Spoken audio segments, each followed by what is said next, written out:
Hello and welcome back to another conversation to create the future. And today, episode 18, season 2. And I talk with Benj Street, the innovator. And I love to continue the conversation we ended a few weeks ago. So if you join this live or the replay or you listen to the podcast, ask your questions, find a way to leave a comment. We love to engage with you all.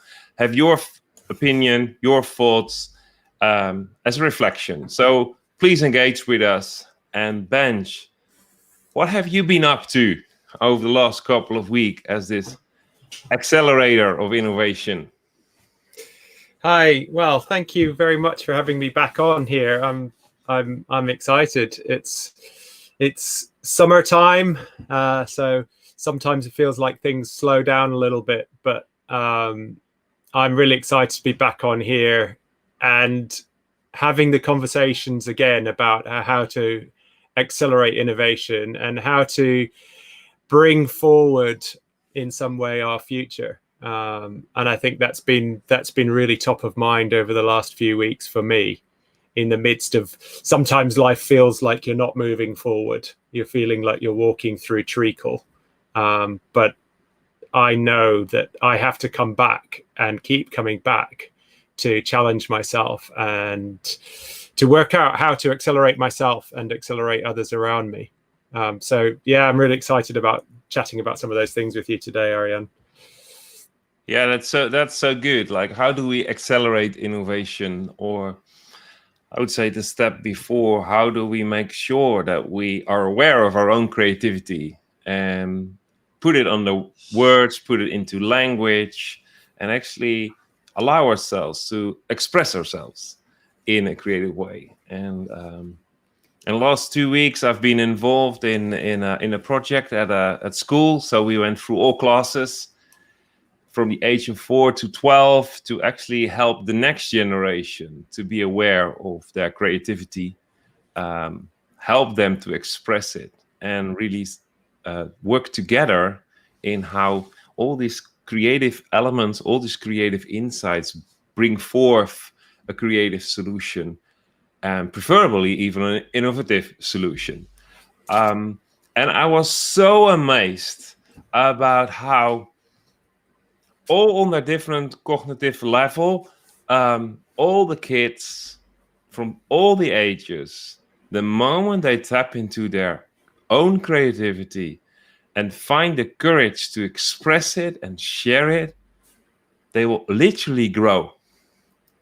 And I even saw some parallels with boardroom members when we talk about strategy. And I thought really, like, everything we look for as an adult, as a director of an organization, a CEO, is actually already in us at the age of 4.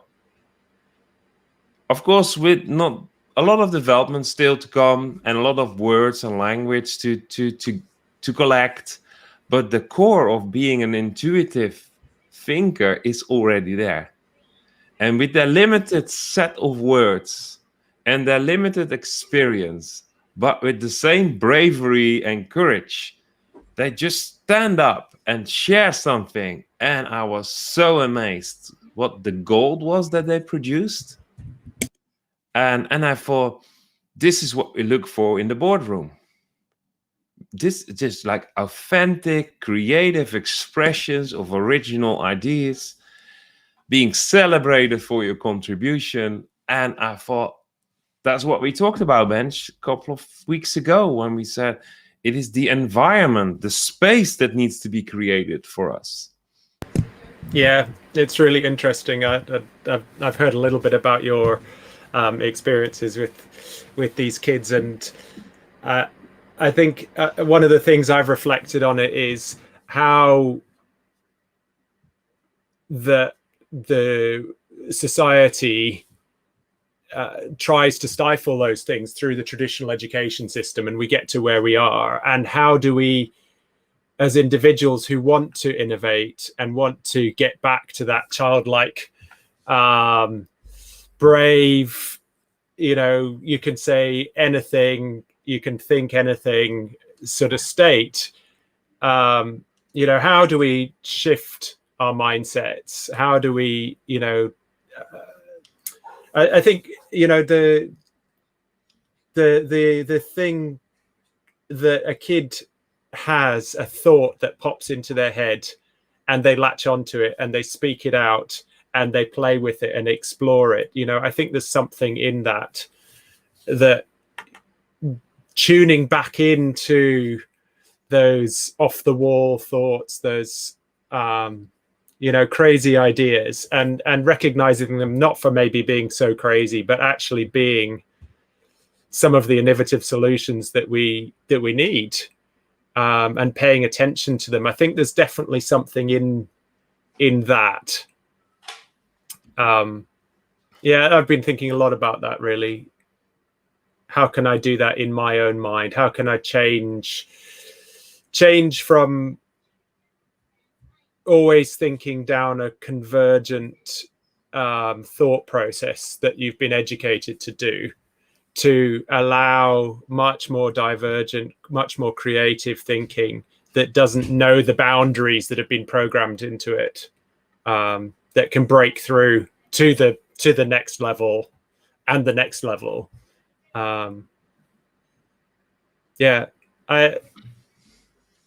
That's actually such a good thought.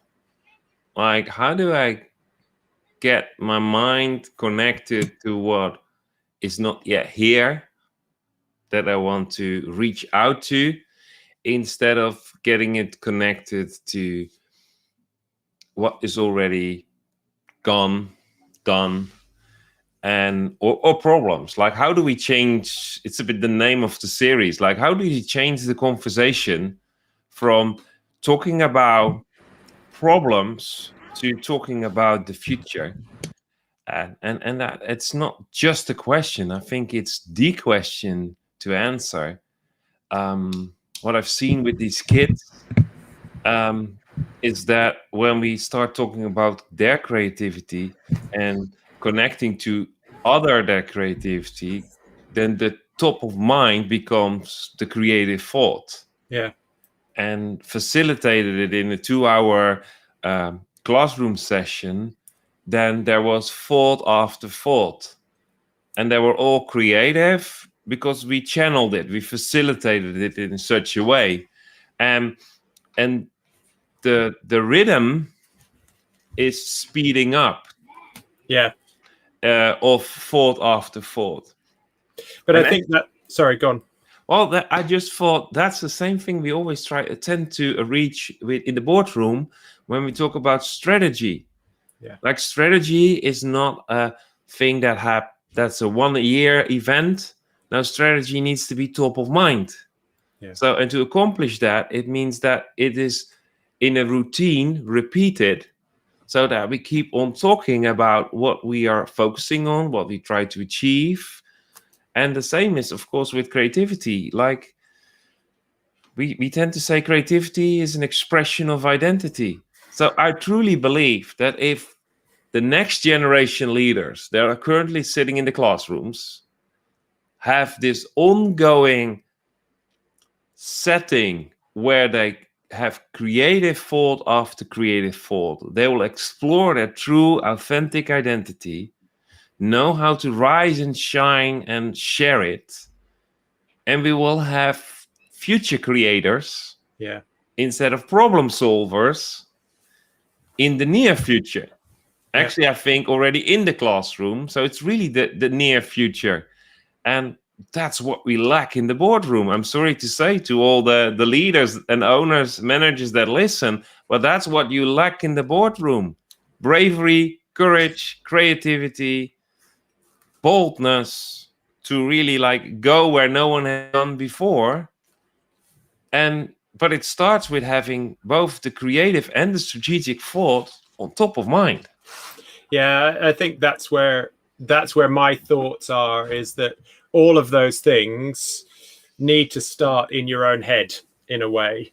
That whether it's change the conversation, I think for me, probably for many of us, that we have these conversations in our heads that need to change, that need to be much more focused on what could be, the not yet seen things, the never before explored, never before imagined things, rather than how we're programmed and our natural defaults in our certainly the education processes that I've experienced, that you focus on thinking on and reflecting and an analysis on what's gone before, or on the situation that you see in front of you and the problems, and trying to fixate on those things. We know, right, biochemically, what you think on again and again becomes part of you, and what you reinforce. So I think there's definitely something in your own mental habits, practices of just, whether it's mindfulness and noticing those thoughts that are actually the innovation, the creativity, that are actually the true expression of your identity coming through, and going, ooh, I'm going to think about that again. And, when you see the next one, you see it again. And what you're talking about, the acceleration, when you notice it and create it in your own mind and go over it and over it, it becomes more natural. It becomes, you almost encourage yourself to do it more, and you give yourself more freedom.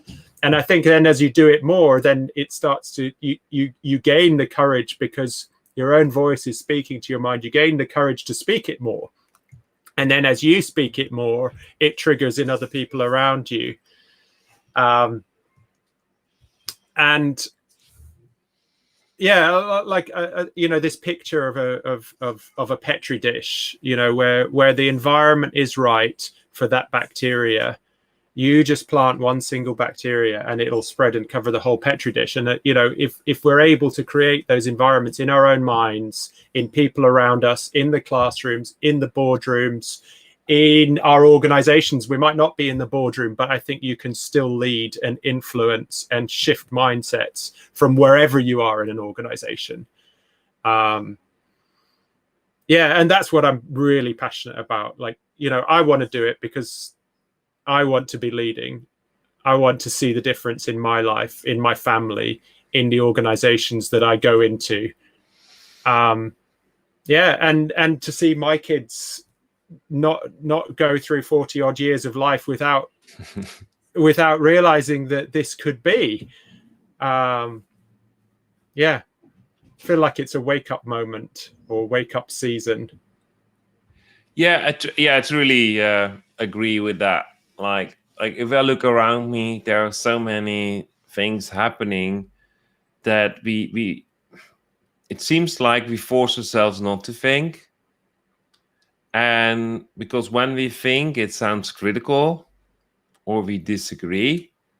But what if we start having the creative thought instead of the analytical confirmation of a problem, which is actually we talked about before, like the problems we experience are probably the symptoms. So we have to explore what the real problem is behind what we see. So we probably don't understand. In short, we don't understand the definitions, the problems we think we have.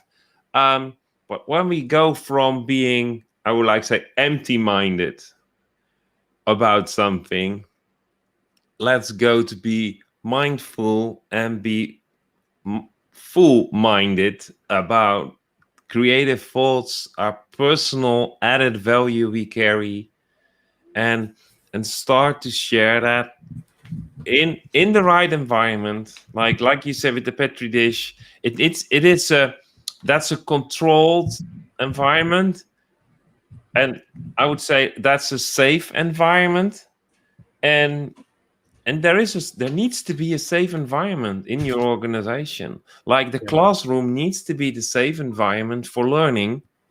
That means that the team setting, the board room you may be part of, the organization, there needs to be a safe place in that where you can start to verbalize your creative thoughts. Because when you start to speak them out, you actually start to hear them and probably start slowly to understand them. And that should build the confidence, because it is so important that every individual starts to express their creativity, because everyone carries a piece of the pie. Everyone carries value. And when someone restricts him or herself to express that value, it means that the full potential is not reached of what is at hand. That's not good for the group, the organization, because they miss out on something, and actually they miss out on you. So it's about, and it's not fair for you as well, because you should be celebrated for that unique value you carry. And just imagine what that will do to the environment, to the inside, to the outside of you. And I've seen it with the kids. And the strange thing is, like you mentioned a bit, we have this natural default.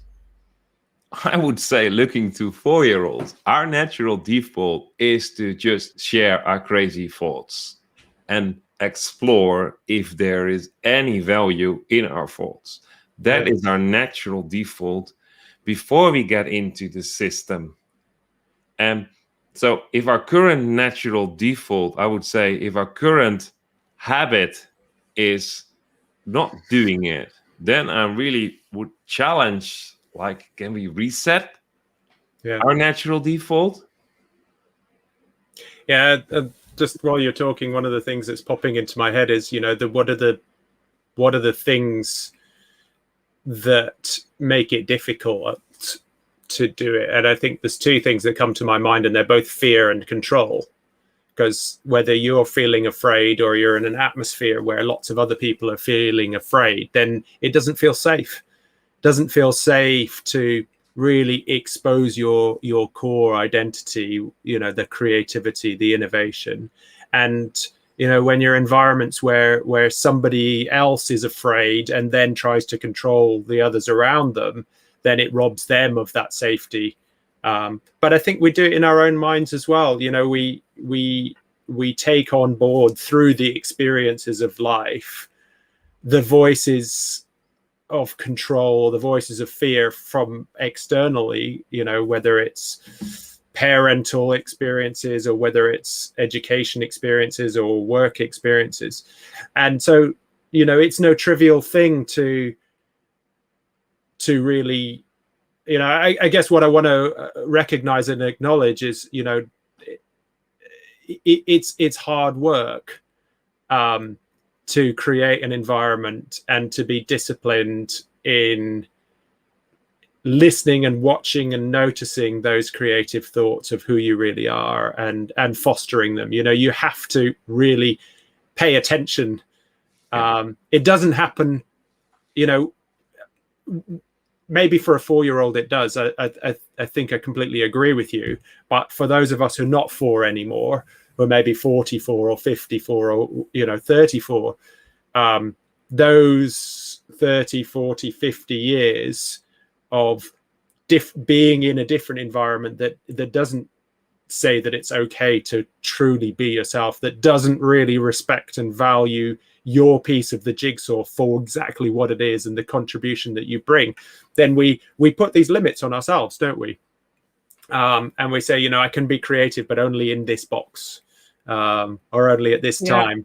So I'm fascinated by recognizing that, and then thinking, okay, that's the problem statement, but how can we imagine it being different?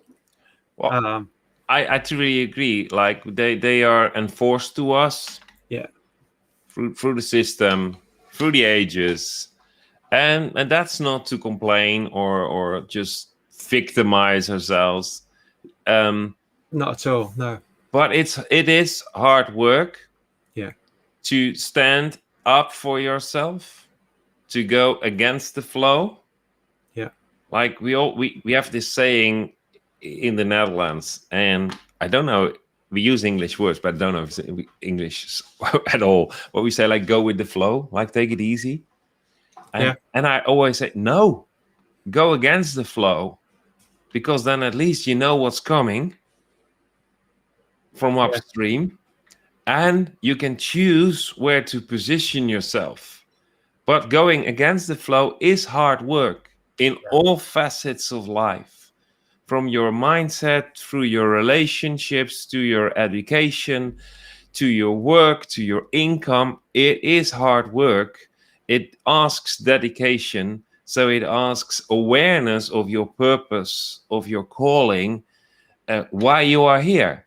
Yeah. So that's actually everything that's not fits in those words, go with the flow.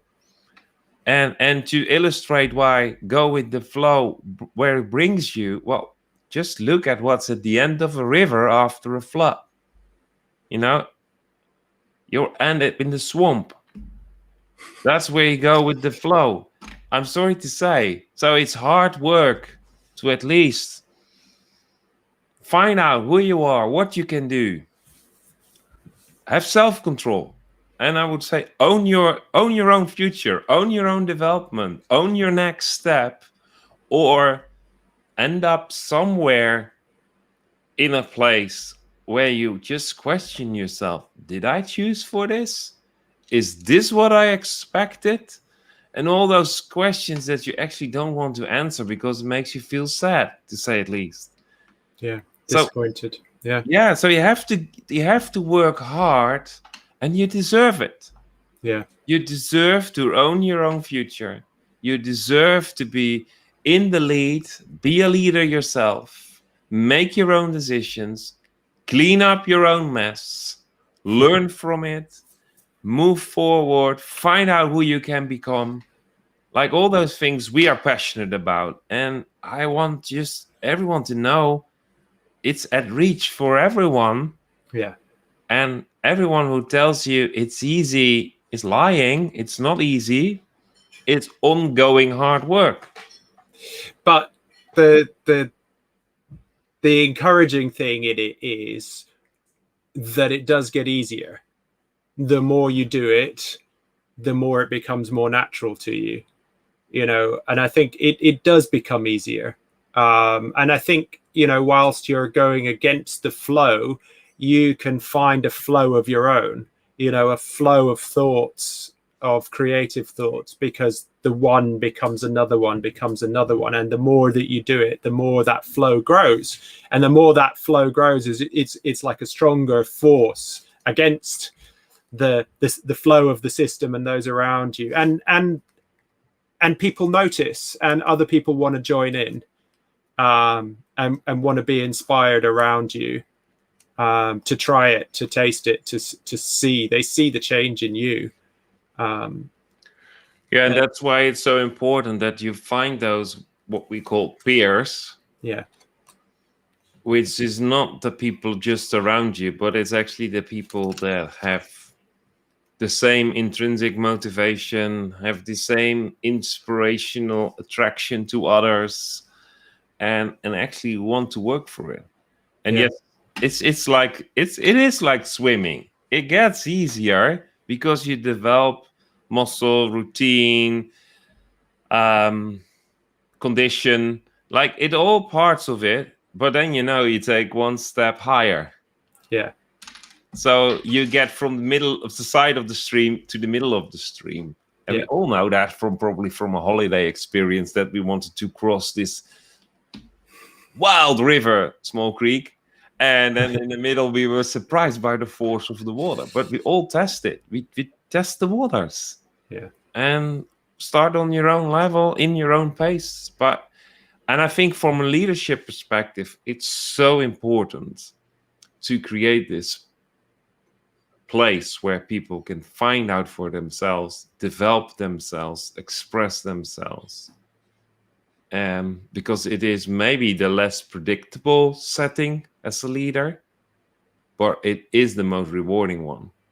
Because you get people who own their own development, they own their own work, and own the results they create. Yeah. And isn't that what we talk about when we are having a drink as leaders amongst each other? Like, we all want this place where everyone finds the right spot and comes to explore and flourish, and a place of well-being, effective learning. But doing it for a leader is also like jumping and going into the river and going against the flow. Yeah. Yeah.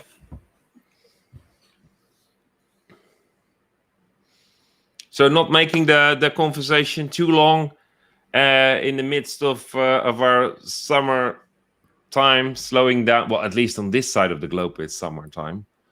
So what is a good closing remark, Benj?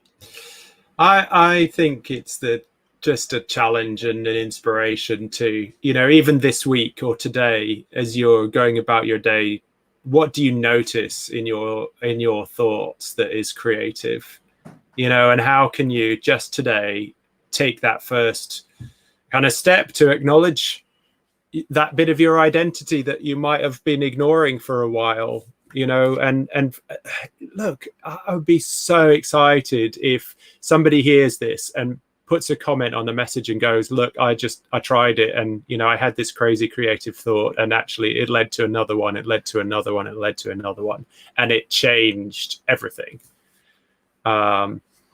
Yeah, so that's my challenge. And the things you've said, Arjen, find peers.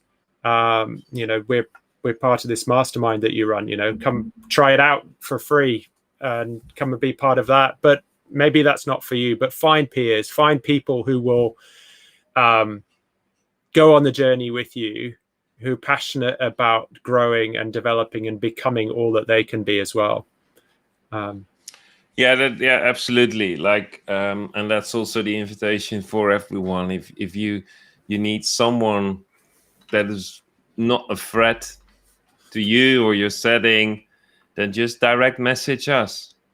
Just use the tools, the ways to connect with us, and share your thought. We have a chat, maybe have a small call, like whatever serves you. But you just do it. Just take the next step in it, and just to announce it, we will have a challenge again in September. Preparing it, getting the big picture ready during the summer break ourselves, and but I really want to announce it. Like, it's already in the ticker. Like, it's the challenge will be called Own Your Future. Learn to lead from a future mindset. And it's actually, it is a framing of the stuff we talk today. So, and it will help you. It will be a challenge on your end. It will be interactive with me, and just reserve your spot. It's a free challenge. There will be more added to it, but it's accessible for everyone for free. So just use the link, thefuturechallenge.com, to sign up for this upcoming challenge in September. Own your future. Yeah. And invite your peers with you to join it. Come as a group. And I think shifting mindset is like shifting gears in your car. When you start out, you're probably in first gear and you can accelerate to such a speed, but you need to shift. You need to shift up a gear and accelerate the creativity and who you can become. Let's go up a gear. And I think a challenge like this is a real kind of focused opportunity to get your hand on the gear stick, press in the clutch for a couple of days on the challenge and shift up that gear and accelerate to the next level. Excuse all the crazy metaphors, but that's how I see it. Yeah.